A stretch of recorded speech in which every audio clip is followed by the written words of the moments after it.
All right, everybody. Well, I'm really glad to be here today with my new friend Krahor. We've connected on Facebook through some mutual friends who have been on the channel, Gilbert, Marcus, and Alex Wolf. And yeah, I wanted to chat with him about his work and his interest in language and linguistics, which are things that I'm an armchair observer and interest in, but not at all a scholar of. But yeah, maybe I'll pass the mic to you. I'll let you introduce yourself a bit and tell us a bit about your work, and we'll jump off. If we end up wanting to chat more and telling stories, I can give you my life story, or we can just talk nerdy things. It's good either way. Okay, it's great to talk to you, Justin, and thanks for the opportunity to talk a bit about my work. I'm Crochor O'Gilligan. I'm an Irishman, but I've been living in Scotland for 10 years. I'm the Gaelic Research Professor in the University of the Highlands and Islands, which is a multi-campus university up in the north of Scotland in the Highlands and Islands, as the name says. And I run the Language Sciences Institute with a small staff, and we do research on issues of Gaelic sociolinguistics, Gaelic sociology, linguistic anthropology, language policy, these type of issues that are central to sustaining Gaelic as a spoken language in Scotland. I've done similar type of work in Ireland as well. The biggest sociolinguistic survey of the native speaking areas in the Irish Gaeltacht, the Irish Gaeltacht, that refers to the designated Irish speaking areas mostly in the west of Ireland. And the trajectory of the study I've been working on has stemmed from that, basically, that we study the sociolinguistic condition of the Gaelic vernacular communities of Ireland and Scotland. So I've been doing this type of work since the early 2000s. So it's not today or yesterday that this work started. And together with our team, we've developed plenty of insights on the minority language condition. The data is about the Gaelic world, but many of these insights, I think, are relevant to language minorities throughout the world. I say that because the Gaelic languages are probably among the most planned languages in the world. They have the most public provision, and especially Irish, there's a lot of state expenditure on the issue. The important question, therefore, from the minority language point of view is, why, if we put so much effort into language policy and public initiatives for supporting Irish and Irish-speaking communities, why is there so much provision and so little positive outcome from that provision? Is I would ask the basic question, is there something wrong in the diagnosis that is applied, that is worked on basically in the universities and worked on then in public bodies? Is there something wrong in the diagnosis that is not helping? In other words, it is not a productive diagnosis for those living with the minority language condition. Sorry about that, Justin. That's a bit long-winded, but No. You asked for an introduction. Yeah, no, that's perfect. That's wonderful. Yeah, I mean, a little bit about my history without all of it. I have a diverse spiritual background, so I've been involved in Indigenous ceremonies since I was a kid. I went to my first sweat lodge when I was 12, so I've been around Indigenous language my whole life. I'm not Indigenous, but I became very involved in the tradition and in the ceremonies in particular from a spiritual context. But in the culture, the language and the ceremonies and the way of life and the land are all considered to be one thing. And so you can't learn them separately, you just learn them all. And so I was at language camps where elders who were fluent Indigenous speakers were trying to pass on their wisdom through immersion and through ceremonies and cultural activities and hunting and stuff like that. And I attended a number of those kinds of culture camps as a helper, not as someone who was an expert, but as someone who was keeping the fire running and cutting wood and bringing water and things like that. but I do have some experience just listening to the elders talk about the importance of the language and that kind of thing. So I'd be curious how your insights might overlap with some of the things I've heard. And so maybe I'd be curious if you'd be okay to sort of start at the heart of it. I think it's like, why is it important? I'm not suggesting it's not, but why what is it that makes preserving traditional languages, indigenous languages? I'm not sure the language that you would give around it for Gaelic, but what is the value in that, and what's the urgency and the need of it? I would say urgency. I guess that's my word, but Yes, these are urgent issues, especially in the Gaelic world, because the vernacular group is so endangered, it's so threatened now. The issue is important because these people exist, they have a history, they came from somewhere, and they're concerned about their future. They're so unstable now as a speaker group.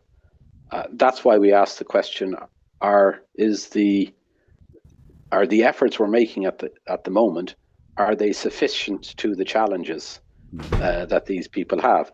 Now, we've studied these from the philosophy and perspective of mainstream sociolinguistics, which has been developed since the 60s onwards and led by the great pioneer Joshua Fishman. And he taught us about the importance of having a language in society approach to these issues. Part of the difficulty, I think, especially from the 90s onwards, with the way post-structuralist, post-modernist ideologies have proliferated in sociolinguistic and minority discourses, that we've lost sight of this basic tenet or fact that a language can only survive in society. So therefore, if the society in which the speakers live has become unstable, or it becomes a habitat that no longer can sustain that group of speakers, well, obviously then that group then are threatened. And if the habitat is the societal habitat where these people live is going to be destroyed by bad politics, bad social policy, bad institutional initiatives, well, obviously they can't survive. So this is where the importance of this is: understanding what's happening and we then decide to understand, to try to act in a way that is positive and productive, that helps these people, rather than getting lost in arcane discourses or debates about identity. People need practical, communal, political and societal help if they are to survive as minority language groups. And part of our argument, especially since the publication of the comprehensive sociolinguistic study of the use of Irish in the Gaeltacht, the Irish-speaking areas in Ireland, is that both the thinking, the resource and the policy are not sufficient to help those groups survive. Therefore, the onus therefore is on academics to define what the situation is, first of all, of the speakers, and to come up with credible and plausible approaches to deal with their situation. And I think this is the reason I mentioned Fishman. I think that original social and political vision of helping the minorities has been lost, and we have put great emphasis on gathering data, verifiable data, that indicates how these groups exist. Therefore, we based our diagnosis on an accurate statistical analysis of where they are vis-a-vis their competing group, which is the minority cultures they live with.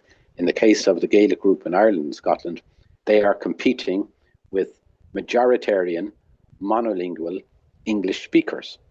And the question, therefore, is how does a bilingualized minority group, such as the Gael, the Gaelic communities of Ireland and Scotland, deal with that group that has a majoritarian impulse in their dealings and connections with a minority group?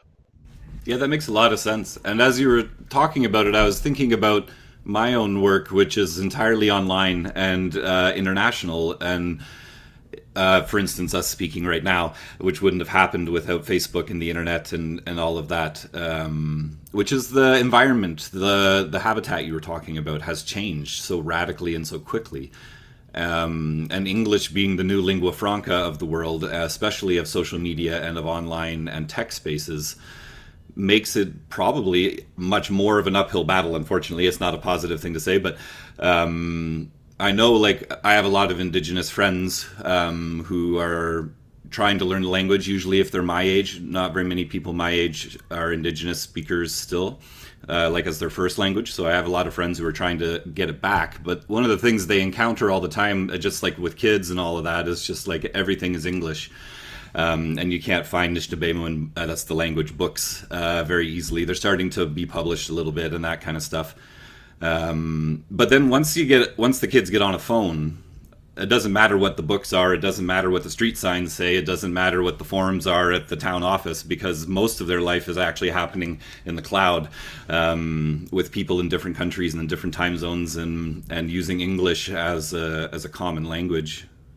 And I wonder how to enter into that digital ecosystem with all of this project. Like, how does one enter into social media and that kind of stuff? Because it seems to me, at least as you're talking, that would be so critical.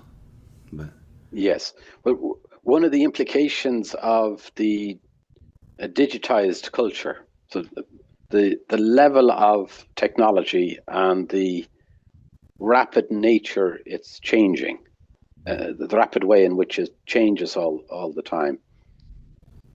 Stepping back just from the minority point of view, you can even see big languages or even mega languages, languages that have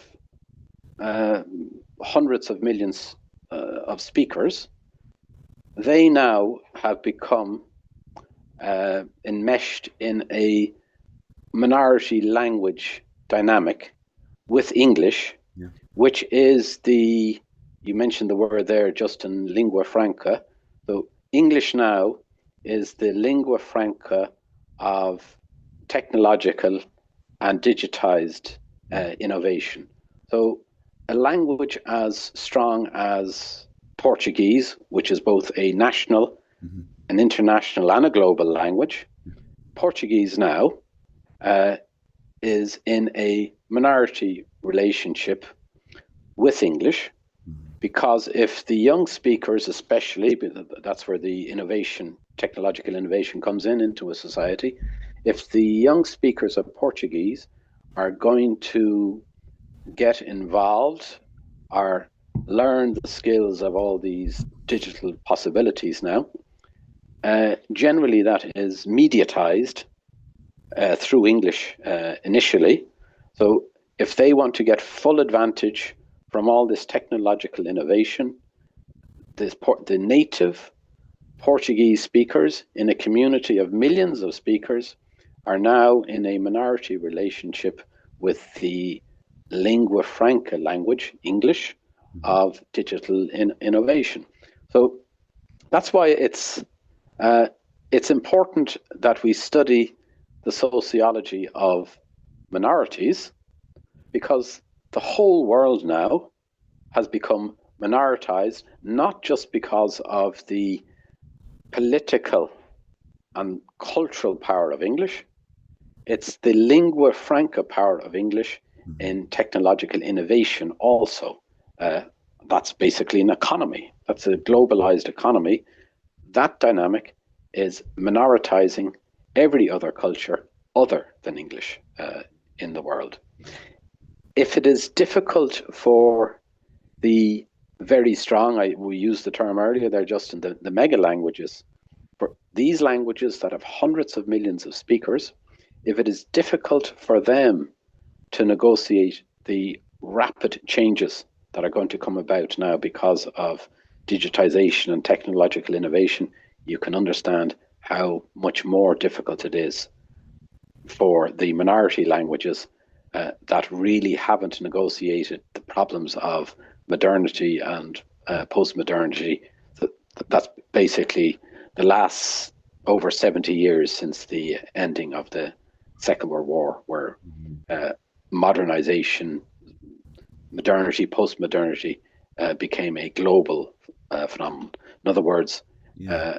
the challenges of one culture competing with stronger cultures now has taken on this new hyper postmodernized technologicalized challenges at the same time. Yeah, and it got me thinking there that when French was the lingua franca, when French was the language of business and trade and commerce and intellectual activity, we didn't have this globalization, this ability to just connect with somebody in Scotland quickly on a call like you and I are doing now. And so the locality and the physical location of language groups was still really prominent in a way that's disintegrating now. The locality of language is becoming delocalized, I think. I'm not sure if I'm making sense of what I'm trying to say, but the lingua franca of English now is accessible to every common person in their pocket, as opposed to just the intelligentsia or the businessmen and the economists and the industrialists and whatever, as it would have been with French and the lingua franca in the early modern period. I think I'm not a historian, but I'm just sort of rambling there. But, and so, yeah, I wonder how that dynamic shifts and what a minority language would look like in a delocalized context, because it feels like it's probably a really localized phenomenon that you're working with, but yet you're entering into this non-localized arena. Yeah, yes, I see your point, Justin, and some of the more flaky discourses in minority sociolinguistics have been trying to tell us that a social geography is not important for the sustainability of a minority language. In opposition to that, I would ask the question, what language can survive without a geography? The only languages we can think of are ceremonial languages like Latin, for example, which is a tiny percentage of people who need it for religious or professional reasons. Yeah, it's preserved, but it's preserved as a dead language, not as a living language. Yes, that's not a basis to help an endangered or a threatened minority group. The challenge now, Justin, it is to examine a feasible social geography and to look at managing the opportunities and the challenges that come from technological innovation rather than shying away from them. But again, the more naive discourses in minority language sociolinguistics, they think that all this innovation just offers opportunity. That's a naive view of the world. There are threats involved as well. The point we've just been making. How can even these mega languages negotiate these new technological changes without putting their own lived culture, their own social geography of their languages in a minoritized relationship with the stronger languages, or from the digital point of view or the technological innovation point of view, the lingua franca language. If people are to be honest, from a minority language point of view, they do not know how to deal with those or how to undertake those challenges as of now, because they are relatively new challenges. I would make the point that the minority languages, again, the timing of this is since the Second World War, in other words, post-national globalization. The minority languages haven't been very successful in negotiating political, social, economic transformations that have come from the globalization of the world since the Second World War. What makes them think that with only armed with current thinking that they are equipped to deal with the challenges that are coming now with this hyper modernization and the rapidly changing technological innovation? What makes them think that they are equipped to deal with that when they weren't in a position to deal with more slowly moving challenges that occurred in modernization since the Second World War? So the point I'm making there is we need more serious thinking. Modernity and post-modernity were very difficult societal experiences for minorities. The hyper digitalized world is even going to be are going to be bigger threats again to the minorities. We have to. You can't get away, Justin, from demography in this. That most of the world's languages are spoken by around 5 or 6% of the globe's population. So you can see there already there's a power law dynamic in how languages exist in the world. And again, I use this word quite a bit. The current thinking and efforts and resource and policy design that we are putting into these issues are not sufficient to the task at the minute.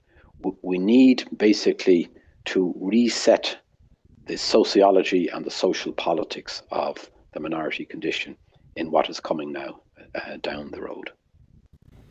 Yeah. Do you have any idea how to do that? I'm curious. What's the cutting edge thinking on how to do that?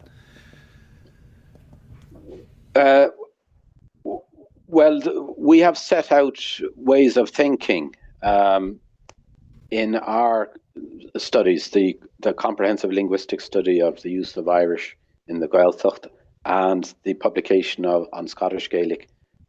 That's the Gaelic crisis in the vernacular community.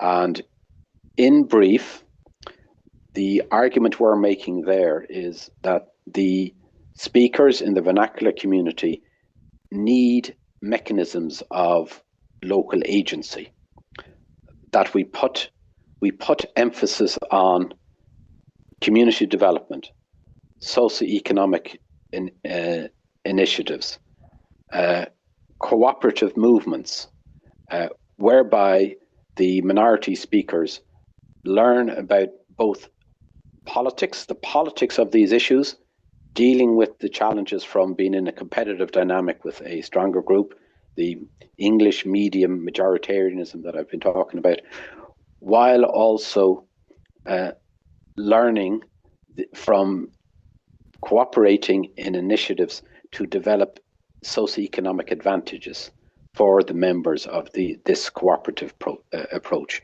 So the starting point is trying to arm the people from a developmental point of view, arm the people with the resources by which they can start challenging the pressures that they have from being in a competitive relationship with the other. So to put it briefly, the emphasis now needs to be on community development initiatives that takes advantage of the opportunities that comes from communicative and technological innovation. Yeah, I think that's right on. I mean, what language speakers here are doing for sure is trying to lift up the elders who are still indigenous fluent speakers and have it as their first language, especially. And we would have culture camps, so we would go out into the bush. I'm realizing some of my UK friends don't know what I mean when I say camp, but like we go out into the wilderness, into the forest, and we set up some like canvas tents with stoves in them, and like we cook outside, and we have a village, a temporary village in the forest for a week, and we call it a culture camp.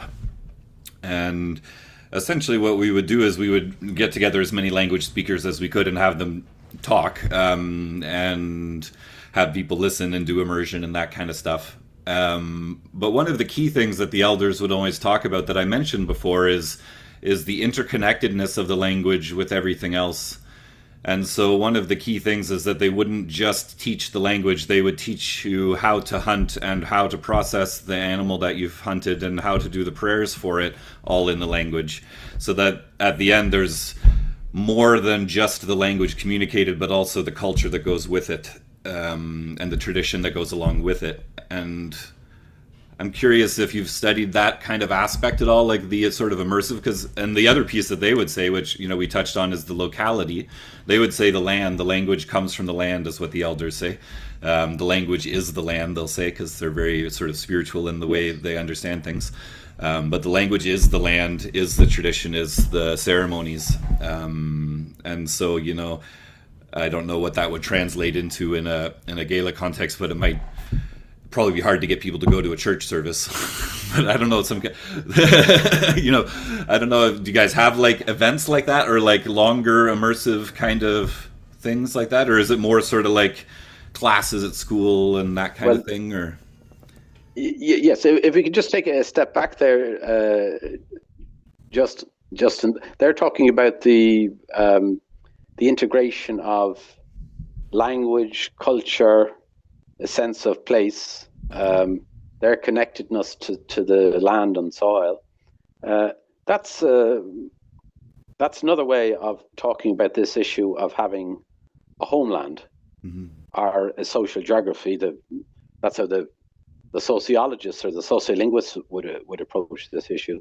That a language needs a geography, and in that geography, that forms a habitat, and the people who live in that habitat want to protect their habitat. Therefore, the political and the social challenge is that you oppose anything that is destructive towards that habitat. But all these issues are interrelated. So language as a medium of communication, mm-hmm. but language is much bigger than just communication, because it's a whole way of thinking. Language carries a culture and a philosophy of its speakers. Mm-hmm. So that's why it's very important that we have mechanisms especially for young people, to learn their languages, their historical or their native languages. But it's also very important from a holistic approach, mm-hmm. to how we support our language minorities, that there's comprehensiveness between those, and a sense of cooperation is what I mean by comprehensiveness. That there are efforts to support the vernacular speakers. These are the speakers that are rooted in their geography, rooted in their sense of land, their sense of ownership of the land. They feel connected. That's, again, rooted in the culture, the values, the aesthetics that are played out in that language, and also that the language group is in a position to offer well-being and opportunity to its members. That's why you can't get away from these issues of socioeconomic benefit for the people. And the only way to do that for a language group that is relatively small from a demographic point of view and doesn't have massive economic resources is that they manage the advantages and the resources they have to indicate to members of that speaker group that there is an advantage in supporting this collective that we call by the name of its language. And so Irish or Scottish Gaelic, or in the case of the indigenous Iroquois languages and other languages of Canada that you would be much more familiar with than myself. Yeah. We've recently published it's a report from a major project. We call it the LanDS project, which is short for Language Dynamics in Society. And we set out in this book a holistic approach to these issues. This issue of complementarity. If we design an initiative to support vernacular speakers, that should be done in a way that helps the learners. And if we design an initiative to help the learners, that should be integrated in somehow to help the vernacular speakers. And then also the issues of having sound opportunities for socioeconomic development, economic cooperation, and having realistic politics of that group. Rather than this again has come from the postmodernist view of the sociology of language for minorities, when they don't emphasize correctly the degree of political and social challenges that minorities have. The thinking tends to utopianism, that you can, for example, some of the discourses that discard or disregard or discount the level of vernacular decline among our minorities, and then they think that initiatives that are solely targeted on second language learning somehow will compensate for the vernacular, for the loss of the vernacular group. Well, I would refer to that as utopian thinking, because getting back to this issue of the interrelatedness of language as communication, language of a community living in a particular area, the sense of place to an area, the language as a source or a carrier of cultural wealth, language as a source for political and socioeconomic cooperation between our speakers. Unless you have a complementary, a comprehensive, in other words, a holistic view of these interrelated issues, you are not going to have plausible, feasible minority language politics or policy, because it is siphoning away our isolating easier tasks, things that can be managed in institutions, issues that can be managed in schools, for instance, without looking at the broader context and the broader value of language and culture to a speaker group. If that is lost, this sense of connectedness between language, a sense of place, a sense of cultural worth, a sense of continuity, a sense of socioeconomic advantage for its speakers, well, if that is lost, there is no possibility of having a comprehensive view of minority language politics and social planning. Yeah. We've set that out in our. It was only published over a month ago. I can make the PDF available to you, Justin. Yeah, and when you do, I'll include it in the description for anyone watching, so they can download it. Yeah. I was thinking as you were talking, those all sound like good, wise insights into the preservation and support of the vernacular language speakers. That's the word you were using. And I wonder at the same time, I had a thought about younger generations and cultural identity and how I think we're lost in a lot of ways. And you've mentioned the postmodern thing a couple of times. You know, in modernity, there was, just for everybody watching, not that I'm trying to teach you, but in modernity, there was a real sense of sort of cultural identity for everybody. Everybody kind of knew who they were, and it was good and it was bad, and they were fighting about it and all kinds of stuff. But everybody had a sort of a sense of who they were and where they came from. And there was an idea that, like, in modernity, we were progressing towards something good, and it was sort of unified in this is the sort of narrative. And then post-modernity came along and kind of broke all that apart and said everything's more wishy-washy than you thought, and all perspectives are valid, and there is no, big endpoint, and everything kind of went here or there. And I think in that process, we see in post-modernity the loss of religion in the West as part of that process. Religion is one of the things that gets deconstructed with post-modernity and called into question and ridiculed and that kind of thing, and rightfully so in some ways, in my opinion, but not in all ways. I think we threw the baby out with the bathwater, and I think it's left a gap behind that is a hunger in the hearts of people everywhere, regardless of their language.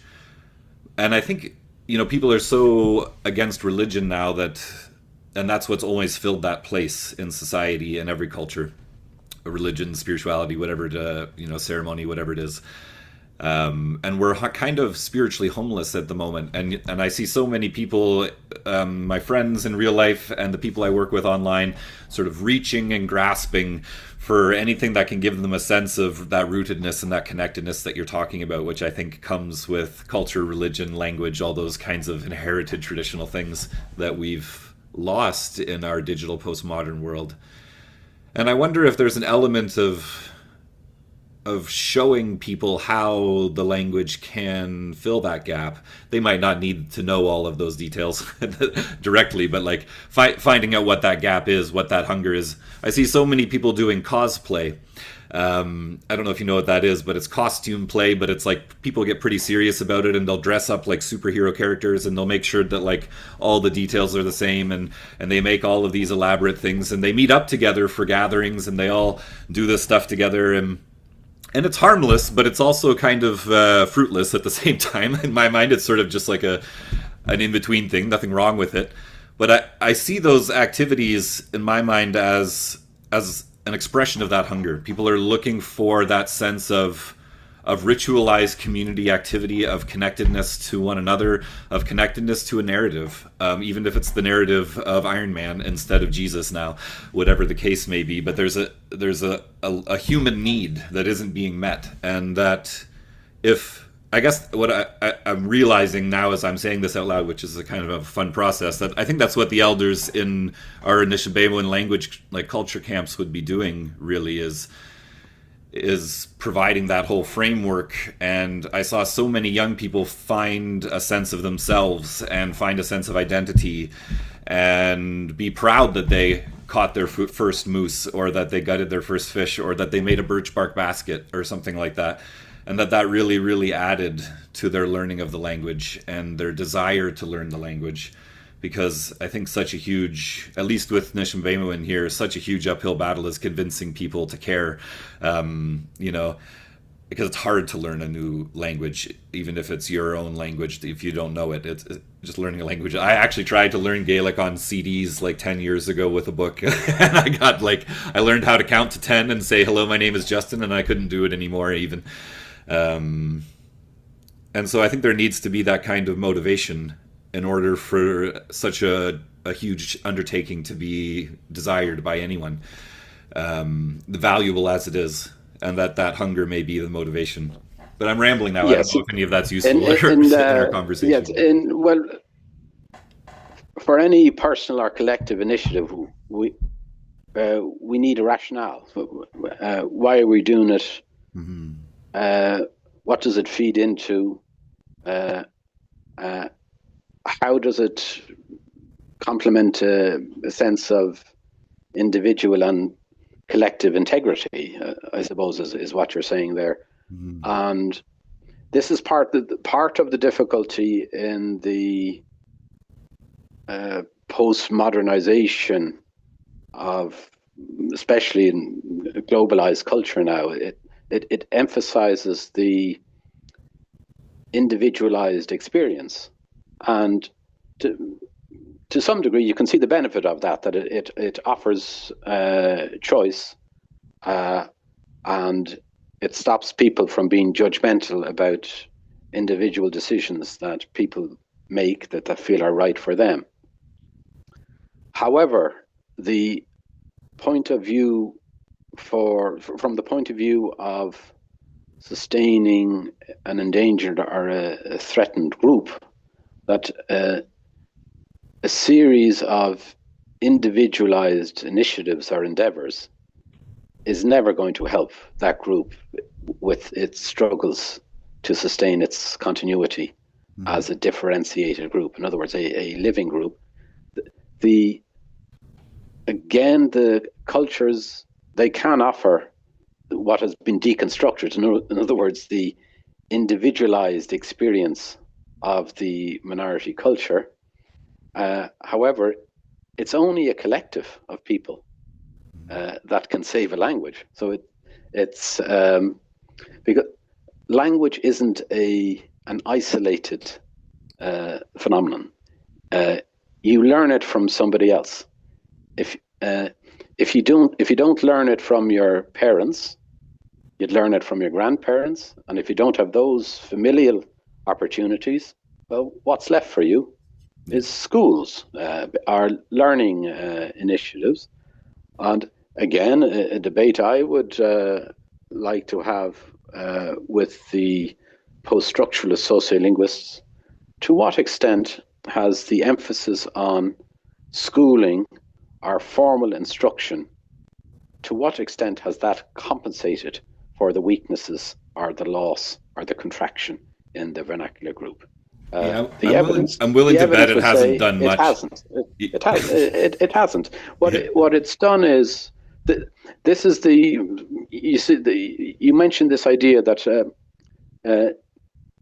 the identity now. This is one of the ironies of globalized postmodernity, that as people become further away from a collective point of view, from their original minority cultures, the desire to explore identity becomes stronger.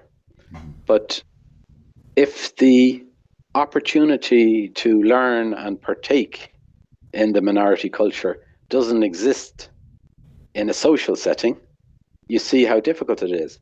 And there can be a tendency to talk about culture rather than live in the culture. And for something to be meaningful for a person, especially from a sociolinguistic minority language point of view, it's important that we create the context where people have a sense that they are living in that culture rather than just practicing that culture in school or institutions.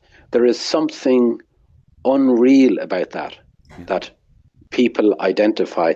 And what we're looking for now, and it's becoming more and more difficult as the vernacular opportunities to live in a minority culture become more contracted, basically, less and less, basically. It's becoming more difficult to give that real sense of participation in a lived minority culture. If we could have, this is why I emphasize this notion of community development. If we could have something that is more realistic socially in the way we talk about our minority languages, that would be more helpful, rather than trying to confuse ourselves that we can have a utopian future for these languages without some type of social foundation. Again, we're back to the issue of, well, can you have a language without a social geography, without a social group, without a sense of collective identity? The postmodernists will assert that they can.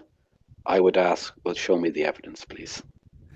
Yeah, I mean, I agree. Where's the evidence? I have circumstantial evidence to the contrary, just in my own life, which Yeah. is that growing up in Canada, which is a legally and officially bilingual country, I grew up in southern Ontario, which has French individual speakers but doesn't have French communities the same way other parts of Canada does. Now I live in Sudbury in northern Ontario, which is a large French population. Even though it's a majority English, it's still large French. My son is bilingual. My ex is French as a first language, and you go out shopping and half the people are speaking French. You hear it everywhere. And I had to learn it in school. It was mandatory that all Yes. English kids in Canada learn French in school. So from grade 1 right up to grade 9 or something like that. So almost a decade of French classes. And I can't say anything more than, "Hi, my name's Justin, where is the bathroom?" Because those are things that, "Can I use the bathroom?" we had to ask in class, and "Hi, my name is Justin," you had to say every time. So for a decade's worth of sitting in class and taking notes and learning how to conjugate verbs, I have no practical application at all of that French language. And the obvious reason for that is that no one around me spoke French primarily or to me. And also because it was presented as a really boring, complicated thing. And I think there's probably some good evidence now. I think that that language learning pedagogically happens better immersively, and we don't need to know how to conjugate verbs. We don't need, like, you grow up learning the language, whatever your native language is, and you never have to learn how to conjugate a verb. You know how to conjugate a verb, but no one tells you these are the verb conjugations. You don't have to learn the word conjugation or verb in order to speak English well and communicate and cooperate with people. And I'm sure that's true in every language. And I feel like it would be much more fruitful to have young people, rather than having a boring, crappy class they hate, because we all hated French class and thought, what a waste this is. It's so stupid. And so I grew up thinking learning French was stupid. And now I wish that I had learned it, because it was like the one class that would have been practically applicable to me. It would have been great to be bilingual. But I didn't want to be, because it was a school class next to math. And it fell into Yeah. the same category as algebra. And I didn't want any of that either.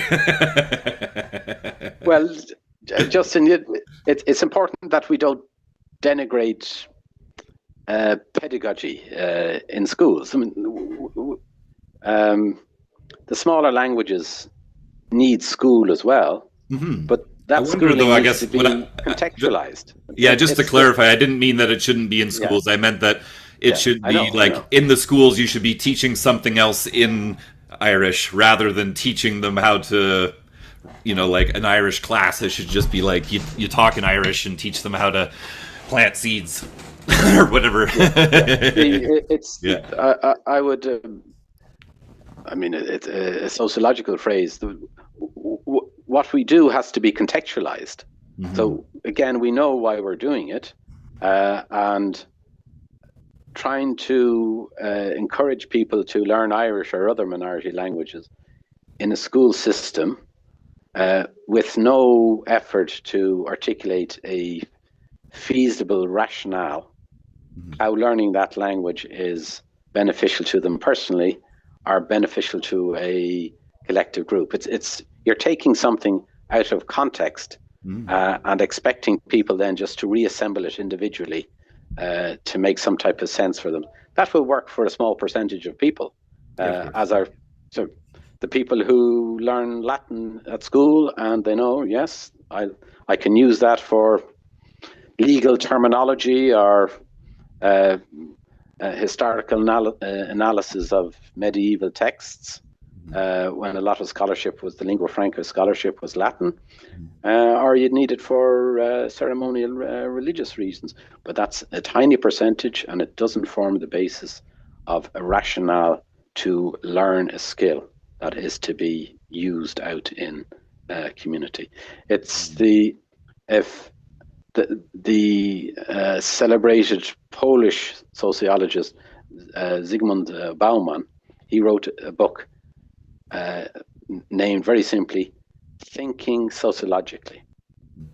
If we could think a bit more sociologically about our minority languages, the possibilities to make progress against all these challenges that we've been, the challenges of habitat destruction, the contraction of the social geography of the speaker group, how difficult it is to be a vernacular group, but a vernacular speaker of a minority language when there's a lack of intergenerational support, how difficult it is to be integrated into the culture of a minority group, of a minority culture, without having full functional access to, in other words, a linguistic competence of the.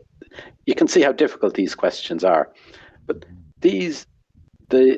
taking the challenges and the threats to inform the context, that would give context in itself. If we were more honest with ourselves about the breadth of sociological and political challenges that our minorities are dealing with, it would make for a more interesting life in these minority cultures, and it would make for a more realistic approach to the challenges of these languages as well. Yeah. Well, this has been a wonderful conversation. I'm just noticing we're coming close to an hour. I don't know if there's anything you want to add, or any topics you want to address before we start to wrap up, or any last thoughts you have. But we don't have to end right away, but I just thought I'd sort of note the time and head us in that direction. Yeah. Okay. Well, it's been, thank you, Justin, for asking me to give an interview to you. It's been a very interesting experience. I hope I've answered all the questions. What I've been basically emphasizing, and I suppose the common theme, is that it would be better for those who want to support, promote, and protect our minority languages, their cultures, their homelands, if we had a broader societal discussion of these issues, rather than concentrate our efforts on initiatives to teach and learn. So what I'm talking about basically there, Justin, is emphasizing the lived experience, and if in the circumstances when we can gather resource together to help people to learn and get knowledge of their culture, if we try to contextualize that in the broader social, political and cultural challenges of sustaining minority languages. I made the point earlier that the demography of diversity in the world, it's a very small percentage that carries well over, it's around 6% of the globe's population that carries over 90% of the diversity. So that shows the amount of challenge involved. However, it also shows it is a global and a very interesting challenge. And the issues are not insurmountable. When we think back again after the Second World War and the destruction that unregulated industrialization has caused to our environment and our lived experience on the planet, that every individual, every informed individual now is aware of the threat to ecological destruction, the threat to our environment, the threat to the physical well-being because of the habitat destruction. If we had a more realistic debate about supporting minority language cultural diversity, we would be in a position to make this issue something similar to the ecological debate, that people are aware globally that the diversity, the linguistic and cultural diversity of the world is under threat, and we need a new approach. We need, first of all, a more realistic debate to describe it to ourselves, what the issues are, and from that diagnosis and prognosis, that we come up with a more realistic way to help our minorities to sustain themselves in the particular social geographies where they exist, and with the challenges of this technological innovation where we started the debate today, Justin.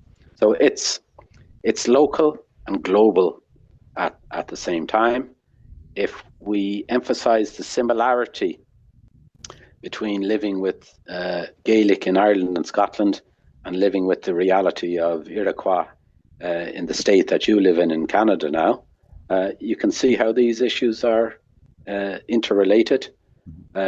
And even though my experience comes from data and research we've done on Scottish Gaelic, but I'm sure that many of the insights about minoritization, linguistic habitat destruction, they will resonate with many of the minority speakers of the indigenous vernacular groups of Canada also. That's the point I'm making. These are local and global issues at the same time.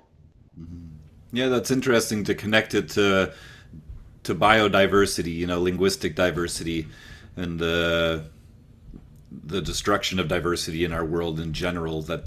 And that's that connection to land and language again there. That whether it's causation or correlation, I couldn't say, but you can see on my imaginary graph that as the biodiversity goes down, so does our linguistic diversity. Yeah. And I think those things are related. Because when we're connected to the land, we care about it more, you know. And when we're speaking the language of the land, I assume we're connected to the land more. I feel personally disconnected from all that because I speak English in Canada, so I don't even speak like English. Over there has at least been around for a lot longer, but here I have like no connection to the land at all. So I would love to learn. I would love to learn Gaelic. My family, my ancestry is Scottish and Irish mostly. Coots being a Scottish Pictish name, I think. But yeah, I'd be curious. Like if you guys in your projects are ever doing the online side of things, I can't help you much with your local important local initiatives. Obviously, being on the other side of the world, but. I do a lot of online stuff, and I do like to connect people, and I do like to help spread the word on things. And so feel free to reach out if you guys have a project going on or something like that you'd like to highlight, or any way I can help. I'd love to. Okay, thank you for that, Justin. And I'll send you on the link, the PDF to our LANS, Language Dynamics in Society. Yeah, perfect. The approach that we're suggesting to these issues. All right, well, thank you so much, and we'll maybe be in touch another time. All the best. Okay. Right. Thanks a million, Justin. Take care now. Bye-bye. Cheers. Bye-bye.